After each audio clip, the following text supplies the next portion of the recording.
Jadi sebenarnya kan yang melindungi kita tuh bukan kecerdasan aja loh, tapi ya gimana kita memproses informasi. Nah, memproses informasi ini nggak sekedar mikir ya kan? Karena mikir itu tadi masih bisa subjektif dan ada biasnya gitu loh. Tapi kalau bernalar itu ada kaidah-kaidah tertentu yang kita pakai ya kan? Dan untuk tujuan tertentu. Makanya tadi aku bilang kita nggak kurang orang mikir loh, kita kurang orang yang bernalar. Dari situ gimana Pak Yang?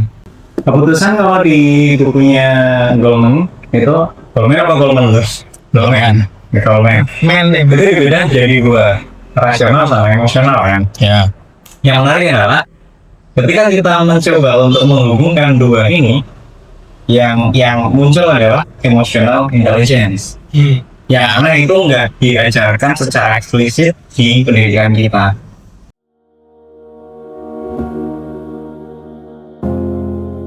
Oke, jumpa lagi dengan kami di Bapak-Bapak Live, di mana obrolan Bapak bukan basa-basi. Dan ya seperti biasa di segmen obrolan Bapak-Bapak ini kita bakal ngobrolin hal-hal yang saya yakin menjadi overthinkingnya para bapak-bapak tapi jarang diceritakan karena bapak-bapak jarang bercerita. Jadi kalau bapak-bapak yang jarang bercerita pengen punya tempat cerita aja di kolom komentar channel ini. Oke. Jadi gini nih, kebetulan lagi mandan komplit ya ini ya. Kita ada 3, ada Pak Eng dan Pak Bewok. Siap. Di episode lalu kan itu udah ngomongin masalah ya manusia itu lebih didrive dengan emosionalnya daripada rasionalnya gitu kan. Terus juga kita udah bahas gimana sih berpikir gitu kan, gimana sih kognitif dan non kognitif gitu. Nah sekarang tuh mungkin aku bakal mulai dengan satu pernyataan ya sebenarnya cukup simpel ya. Jadi gini, ini mungkin refleksi untuk kita semua, bapak dan semua yang nonton, refleksi yang cukup keras di mana masyarakat kita itu tidak kekurangan orang yang pintar. Kita nggak kekurangan orang yang bisa mikir gitu, tapi kita kekurangan orang yang mampu buat bernalar. Nah, di situ refleksi kita bersama nih gitu ya. Dan menurutku gini ya, menurut keyakinanku yang lebih mengkhawatirkan itu ya bahkan ya memang kan seperti kita udah bahas di episode sebelumnya ya, secara neuroscientific itu kan ya otak manusia memang secara default itu tidak dirancang untuk rasional ya teman-teman. Nah ini nih lihat kamera so. Kadang belum biasa ya. Kemarin kita dikritik soalnya lihat kamera dong gitu. Iya. Oh, nah sambil mikir tuh belum biasa ya guys, mohon maaf ya guys, namanya juga UMKM. Oke, jadi masalahnya tuh gini loh Pak Bewok sama Pak Eng. Sekarang itu kan kita lihat semua orang tuh punya opini, ya kan? Terus juga semua orang itu ngerasa kalau udah logis gitu loh, ya kan?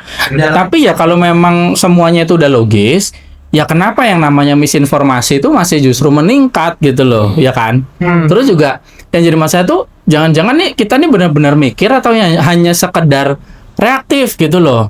Itu yang jadi kegelisahanku gitu kan. Nah, di sini aku pengen statement yang cukup tegas ya, dimana memang berpikir itu ya belum tentu bernalar gitu loh. Bernalar itu lain cerita gitu kan. Memang sih berpikir dan bernalar itu sering sering diartikan sama gitu loh. Ya, padahal ya bernalar itu lebih dari berpikir gitu. Jadi bernalar itu ada dalam kosmonya berpikir gitu kan, dimana kalau berpikir itu kita masih bisa cenderung subjektif. Tapi kalau bernalar itu biasanya lebih objektif karena ada kaidah-kaidah tertentu yang dipakai gitu kan. Dan juga ya bernalar itu biasanya untuk tujuan tertentu gitu loh. Nah, dari situ ada yang mau tanggepin dulu nggak? Belum ya. Belum ada sih. Menarik sih ya kalau ngomongin tentang lawan gitu ya. Dari topik ini kita diskusin ya sampai akhirnya kita ngomongin di sini. Aku menarik kalau memori itu soal orang tua dulu mikirnya gini. Setiap orang tua pun nasihatin aku gitu ya. Aku dengan aku kayak orang tua itu selalu dibilang ada kalimat yang aku sangat ingat banget ya. Kamu itu S1 gitu. Nah, udah yang kalau kamu S1. Coba berpikir gitu. Maksudnya kalau lagi nasihatin dan kita berusaha gitu ya. Masih gitu kita masih dimarahin gitu. Kalau kayak gitu keluar dan kayaknya bener sampai hari ini aku apa namanya baru bisa memaknai kalimat dari orang tua itu gitu ya. Dan itu udah terjadi ya berarti udah 10 tahun 15 tahun yang lalu dan masih keinget gitu ya bahwa di hari itu orang tua ngomong yang dimaksud adalah mungkin yang sedang kita bahas ini adalah soal penalaran nalarnya gitu ya. Ya. Karena contoh yang terjadi itu adalah kita itu ya pernah ngomongnya gitu karena kita merasa kita tuh maksudnya saat kakak aku udah punya ijazah satu, kita ya anak muda gitu ya pengen sewahnya gitu ya kan. Sampai akhirnya kita melakukan hal yang seenaknya kita sendiri lah. Kita pikir wah anak muda nih boleh lah gitu ya. Mungkin kita masih kecil karena ya anak masa muda lah ya. Apalagi ada satu cash gitu ya. Ya. Sampai akhirnya kita dari itu akhirnya chaos gitu kan. Dikirim jadi satu sampai problems. Nasihatin sama orang tua, duduk di meja makan, habis maghrib, udah kayak gitu. Artinya yang dia pengen yang beliau pengen ngomongin adalah jaga nama baik keluarga, ya kan. Yang lagi permasalahan ini berimpact pada masa depan kalian kita gitu, misalnya orang itu dan yang lebih utamanya lagi apa namanya ada efek domino yang akan terjadi kalau ini nggak dibiarin, kalau ini dibiarin terus ya gitu.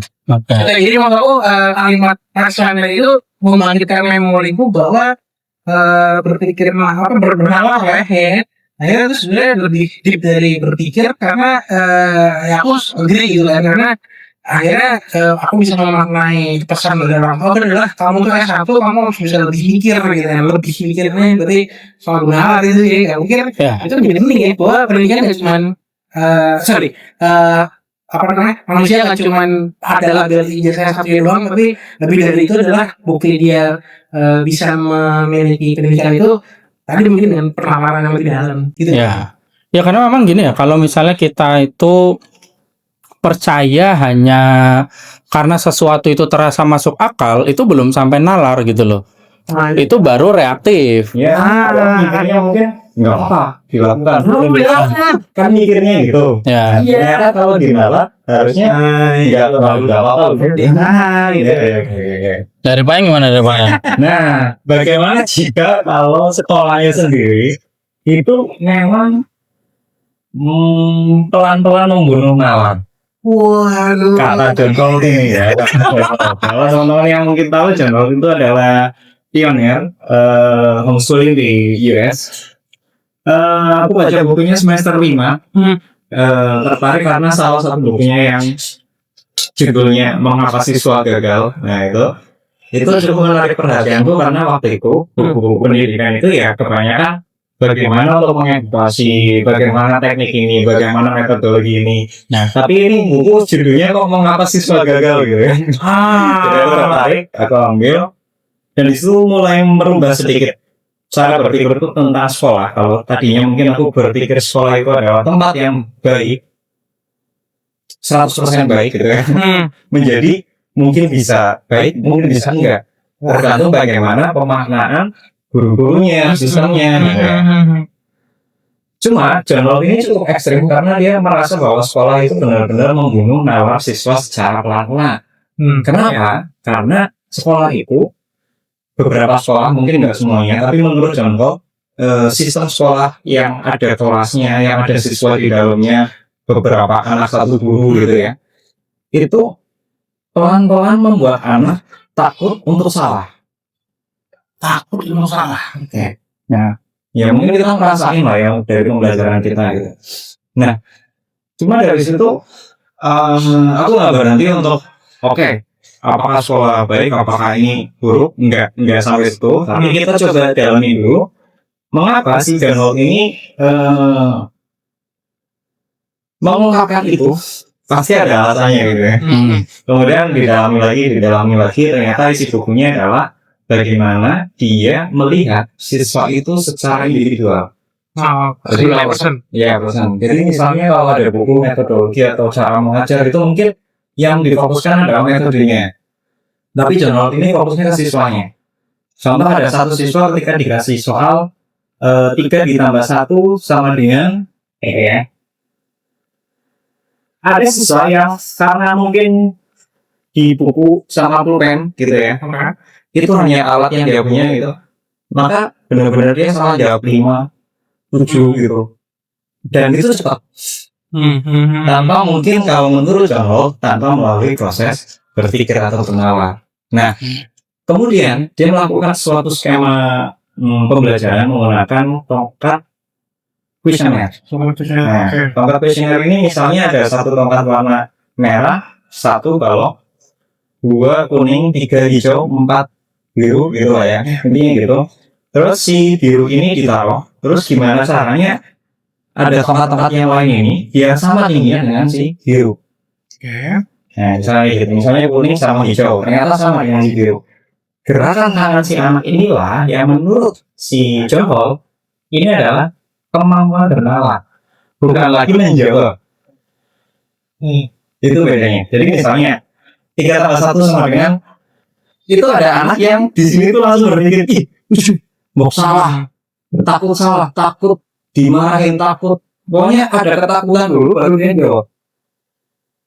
Ya, hijack amigdala gitu. Jadi yang penting dia selesaikan dulu. Tapi berbeda dengan si tongkat ini.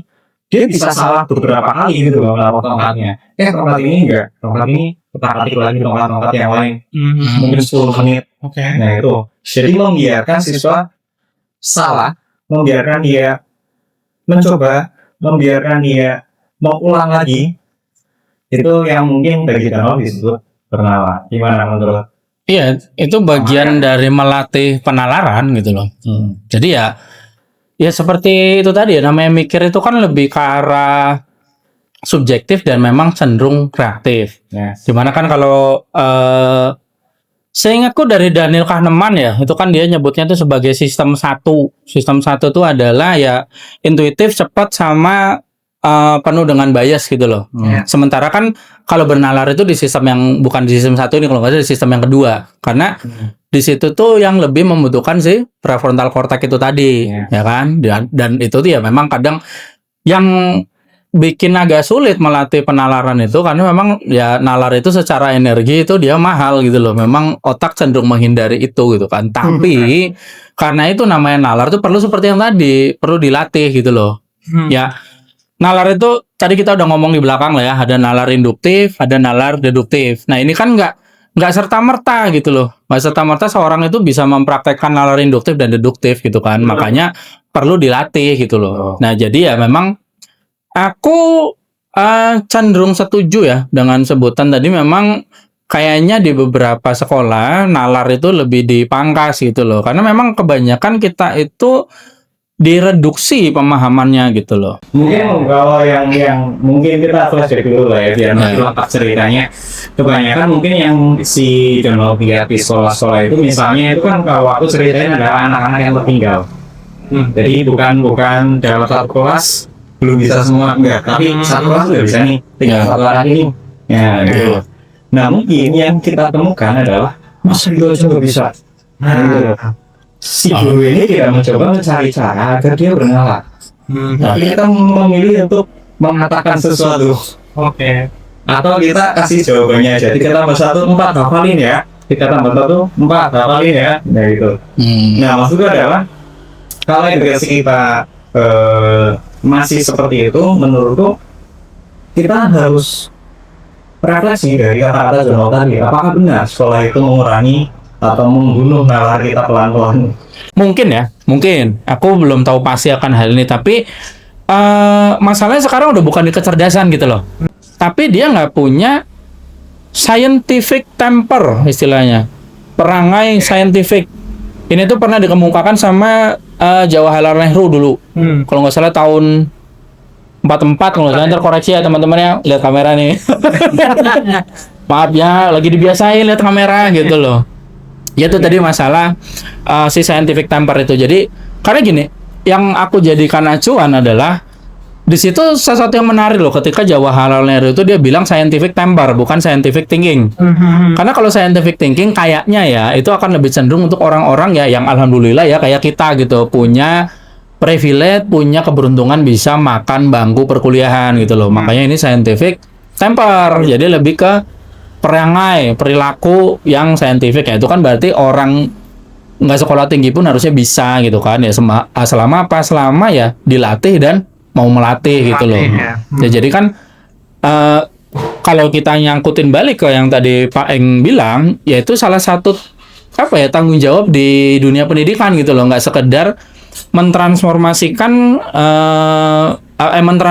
suatu informasi gitu loh, tapi kan perlu juga untuk melakukan itu tadi, melatih untuk mereka tuh murid-murid ini bisa bernalar lebih baik gitu kan. Ya itulah kemarin kita udah bahas di episode yang jauh lagi gitu kan, dimana education itu dari edukare dan educare itu nggak bisa dipisah gitu loh, dua-dua ini harus saling mendukung nih gitu kan. Nah, yang jadi masalah ketika tadi kita bilang masalahnya ini udah bukan di kecerdasan gitu loh, tapi masalah di perangai saintifik itu tadi. Jadi kan di sini kita sering lihat, ini coba nanti ditanggepin ya. Kita tuh sering lihat orang pintar aja bahkan bisa percaya hoax, ya kan? Kejadian gitu loh.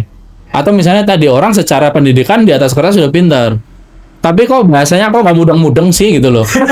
Diulang-ulang lagi aja salah terus gitu kan, sampai kita capek. Jadi apa sih yang sebenarnya gagal di sini gitu loh? Pengetahuan atau cara berpikirnya? Apa pendapat masing-masing? Proses pembiasaan dari ilmu pengetahuannya yang dia miliki.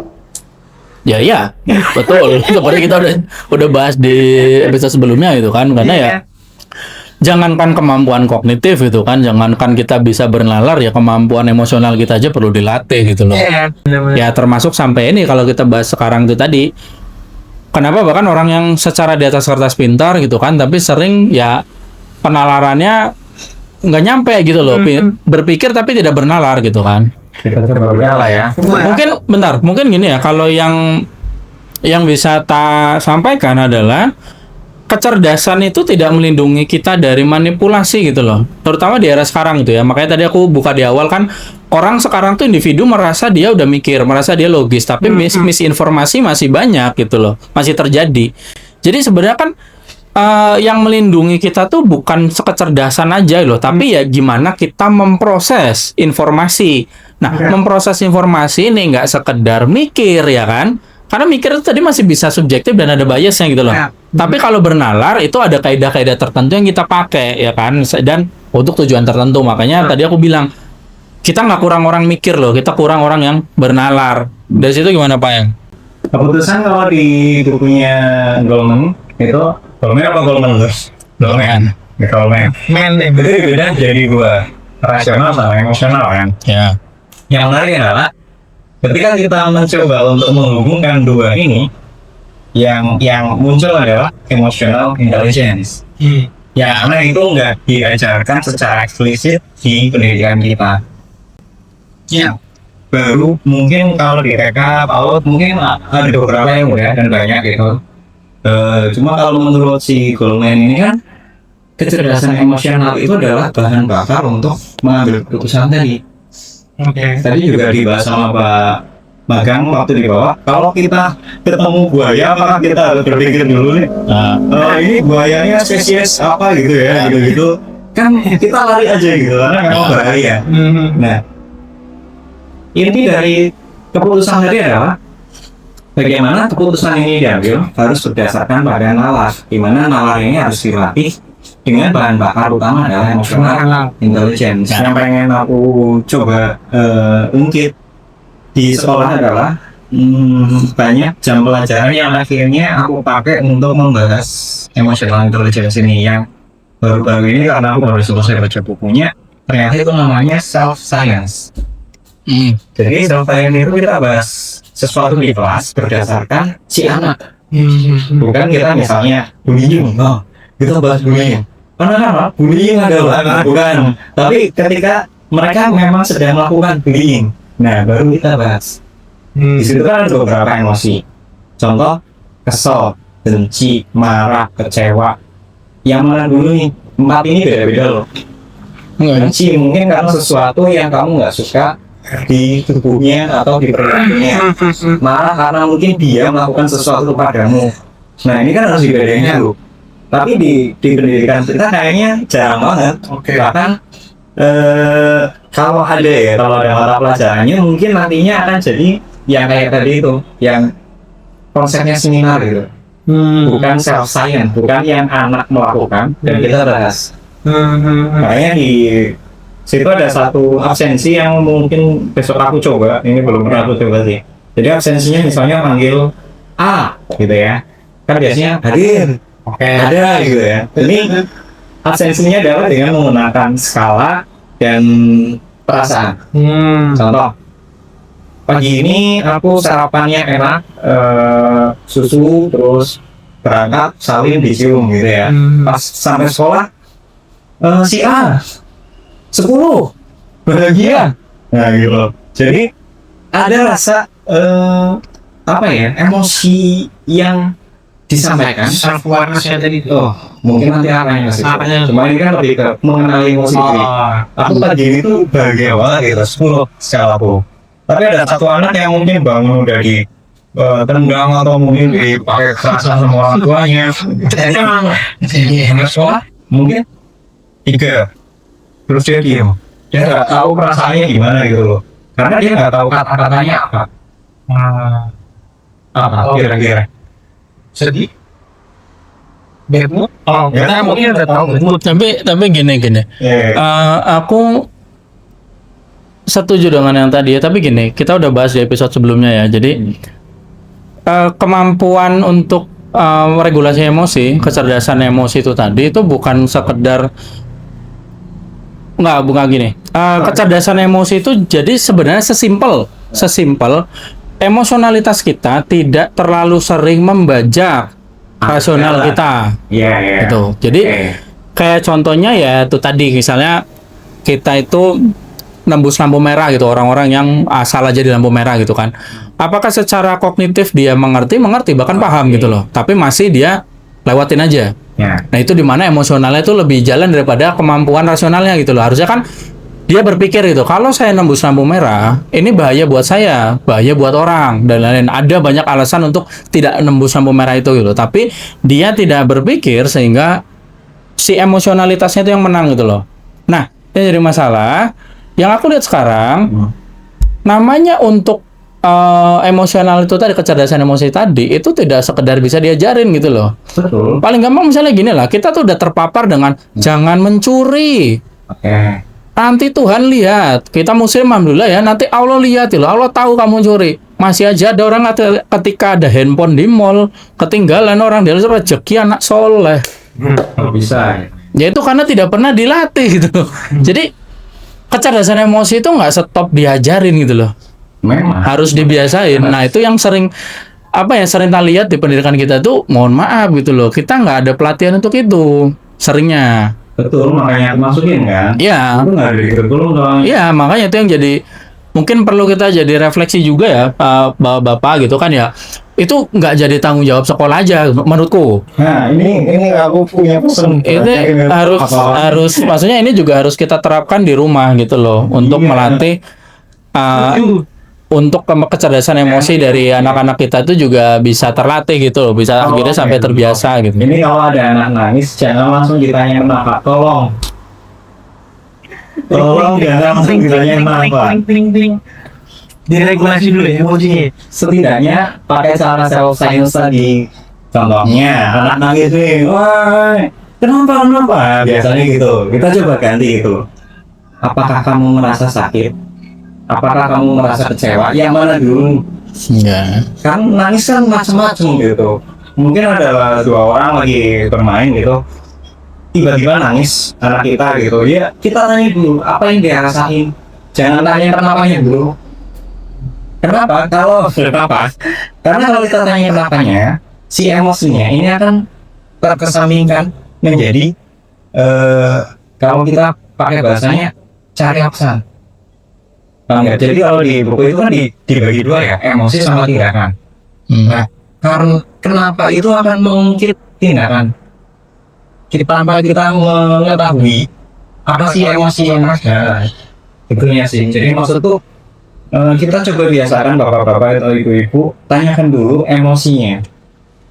Apakah kamu merasa kecewa, mainanmu diambil? Apakah kamu merasa marah, mainanmu dirusak? Apakah kamu merasa sakit, kamu dipukul? Apakah kamu merasa itu dulu? Apa yang kamu rasa?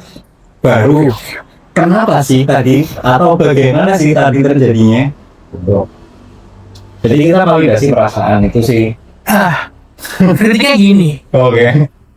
mostly Oke. orang tua menganggap kenapa dan apa ini sama. Makanya kan kita edukasi nih. Iya kan? Maksudnya ini buat bahwa kenapa dan apa tuh dua makna punya makna yang berbeda ya. Ya. Dan bener kalau lagi enaknya aku sekarang lagi berusaha keras gitu ya, dari dulu sih dari punya apa untuk tidak melakukan kenapa gitu ya. Tapi sangat berat sih, maksudnya dengan Latah kita. latah gitu ya kan, dan ya aku nggak tahu sih reaktifku adalah ya nangis, kenapa nangis gitu. Mungkin aku lebih berpikir logis tuh, mungkin dia jatuh gitu ya. Sampai akhirnya aku tahu tentang ilmu. Satu itu tindakan. Betul. Itu rasa. Ya, iya. Waktu itu. Apakah tanya dulu sakit apa enggak dulu? Sampai akhirnya aku tahu ilmu itu kan, aku ngerti ya. Nah, sebelum aku tahu ilmu itu kan, aku pikir itu dua hal yang sama. Iya. Ini kayak ngapa itu gitu kan? Nanti hati-hati ya. Dan ya ilmu tadi itu perlu dilatih terus. Kalau enggak ya udah. Jadi mungkin bisa dicoba buat teman-teman yang lagi nonton. Jadi kalau nangis anak, udah mulai tanyakan apa yang dirasain. Nah, gitu gitu. Daripada kenapa dia kan Baru mulai ya. mulai kan menanyakan apa yang dirasakannya ini. Bukan tujuannya tergantung sih. Tergantung kalau orang tua tujuannya pengen solutif. Ya. Udah langsung kenapa. Tapi kalau kita tujuannya mengolah, meregulasi emosi, jangan pakai kenapa dulu. Itu aja sih. Nanti contoh terakhirnya adalah misalnya tadi di kasusnya Pak Beo, yang misalnya pengen sesuatu, itu kita bisa pakai apa, betul sekali. Namun kita coba cari kata-kata yang positif selanjutnya. Nah, itu PR-nya gitu. Iya, apa yang misalnya kalau tadi nonton HP misalnya, itu kan menurut kita kurang positif ya. Kita pengennya enggak. Oh iya. Cuma kita coba cari kata positifnya adalah apakah dengan nonton HP membuat kamu lebih nyaman? Oh, kayak main webnya di situ ya. Itu sih. Oh iya. Mungkin ada sekitar 1 sampai 5 detik diam. Iya, itu betul. itu adalah momen untuk keheningan, momen untuk berpikir, momen untuk bernama. Ketika dia udah pusing banget, terus dia menjawab tetap nonton, it's okay, tetap kasih aja. Tapi the next day dia pusing, menurutku tetap dia akan punya decision. Oke, harus stop dulu pusing nih, udah nontonnya. Karena emosinya udah diregulasi. Betul. Dan itu benar, karena akhirnya ketika aku tadi mencoba, aku dari sini deh, mendalami diet perasaannya, sampai akhirnya kita kasih ekstra cerita yang lah gitu ya kan. Oke, aku biasanya pakai alarm ataupun 5 menit nih, misalnya kita sepakat gitu ya. 5 menit ya, atau pas tontonannya habis ya, kita cari tontonan yang agak singkat kayak gitu. Ya, aku sih ngerasa begitu ya, ini magic gitu, bener-bener dia udah selesai gitu loh. Kayaknya kita nggak langsung kasih, nggak langsung simpan gitu ya. Dan nggak langsung lari sih. Iya, emang Ya, itu itu nggak langsung sinyal itu sih itu. membiarkan dia bernama. Iya. Itu ini ya step by step apa namanya yang bisa dilakukan untuk melatih penalaran kan gitu kan. Iya karena gini, karena sebenarnya itu bukan masalah. Kalau kita kembali ke penalaran ini, konteks penalarannya tadi ya, sebenarnya itu bukan masalah soal pintar gitu loh, tapi ya karakter berpikir itu sendiri gitu. Jadi kita udah bahas juga di episode sebelumnya itu kan, jadi kan ini nih kita melatih baik diri kita sendiri sebagai orang udah lebih dewasa itu kan, dan melatih ya anak-anak kita itu tadi gitu kan, untuk dia tuh punya kemampuan untuk menahan respon-respon otomatisnya gitu loh. Respon-respon yang sifatnya itu reaktif gitu loh. Jadi digantikan dengan ya kontrol kognitif gitu kan. Nah, yang jadi masalah sekarang itu adalah disinformasi yang terjadi di era sekarang itu. Ini yang jadi membuat aku resah itu adalah memang justru dirancang untuk menyerang sistem itu gitu loh. Memang kita diharapkan untuk reaktif. Gitu ya. Maka itu tadi kita perlu yang namanya tadi saya sebut sebagai scientific temper gitu loh, bukan thinking gitu bahkan. Jadi sebuah perilaku di mana ya kita mengolah dulu informasi gitu loh. Nah itu yang jadi masalah nih gitu kan. Nah sekarang kan orang tuh gimana dia mau mengolah informasi kalau dia tidak berusaha untuk bernalar gitu kan. Ya seperti dia bilang, nalar itu ada ada pendekatan induktifnya dan digabungkan dengan pendekatan deduktif. Di mana ada kaidahnya loh. Misalnya ada sebuah informasi, misalnya informasi A gitu. Ini kan kita untuk bisa ngertiin informasi ini benar atau enggak, ya kita kan perlu bernalar di situ gitu kan. Nah, sekarang orang tuh cenderung stop di mikir gitu. Iya. Itu jadi masalah. Dan ya itu tadi kalau ngelihat dari kasus yang disebutkan Pak Bewok sama Pak Eng dengan anak-anak di sekolahnya Pak Eng itu kan, anaknya Pak Bewok sendiri di rumah, ya hal-hal seperti yang itu tadi itu membiasakan untuk kita tuh menghentikan kontrol respon otomatisnya kita, itu perlu dibiasain, perlu dilatih ya, bahkan ya berlari itu perlu dilatih gitu loh. Dan seperti tadi aku udah contohkan gitu kan, dari suara motor sorry.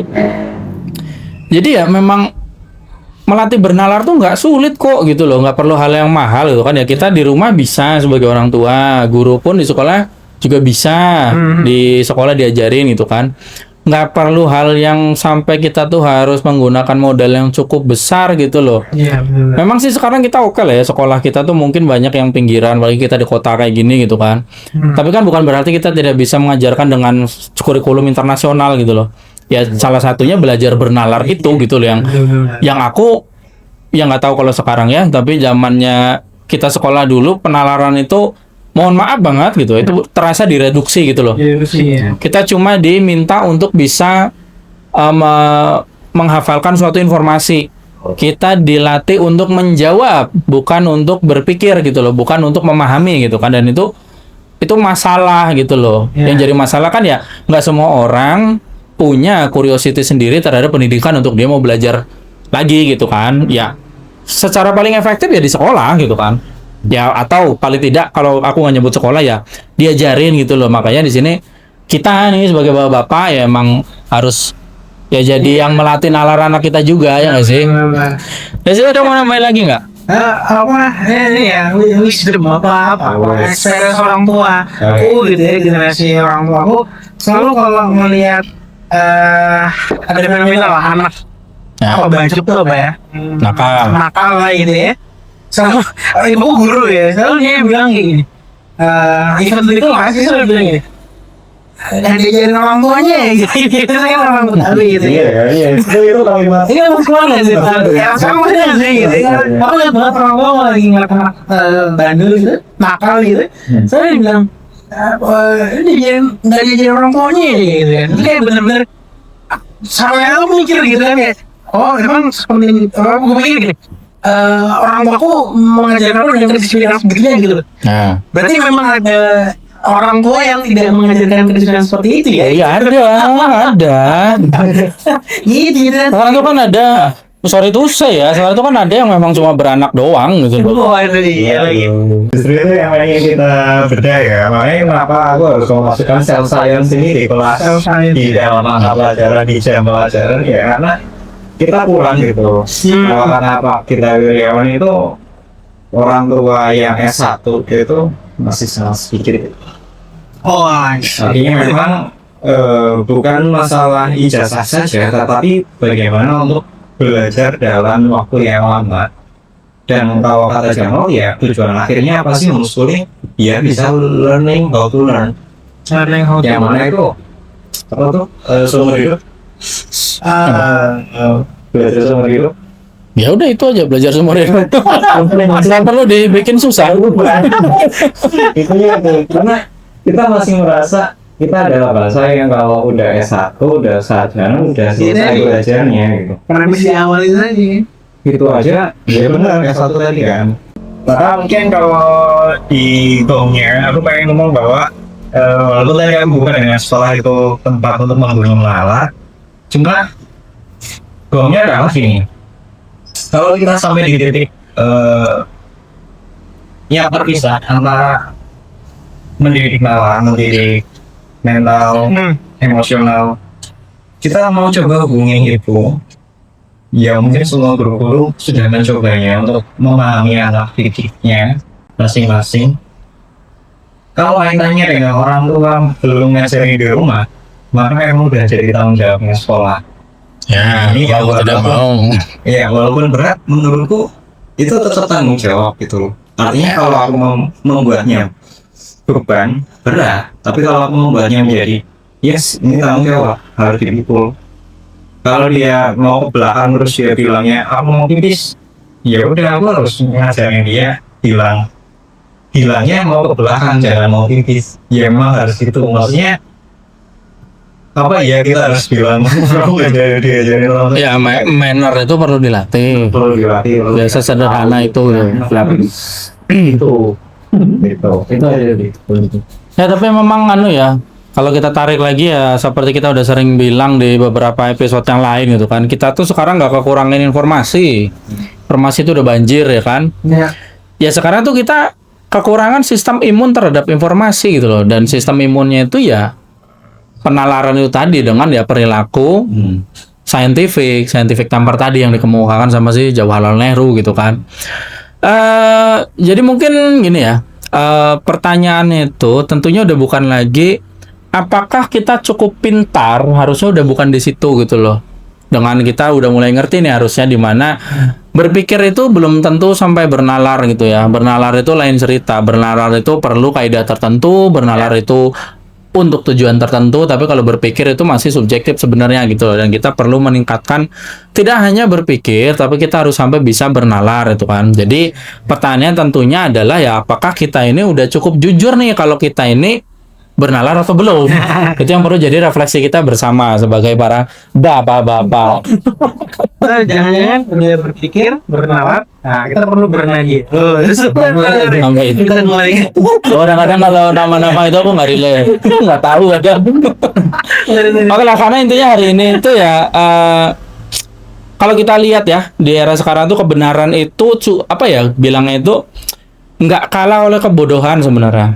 Kebenaran itu kalahnya sama ya cara berpikir yang malas, di situ poinnya. Jadi kira-kira ya itu aja di episode kita kali ini. Terus tumbuh bersama kami di Bapak-Bapak Live, karena ya seperti biasa kita akan selalu ngomongin hal-hal yang menjadi overthinkingnya bapak-bapak tapi jarang diceritakan karena bapak-bapak jarang bercerita. Jadi siapa bapak yang pengen bercerita, cerita-cerita aja di kolom komentar channel ini.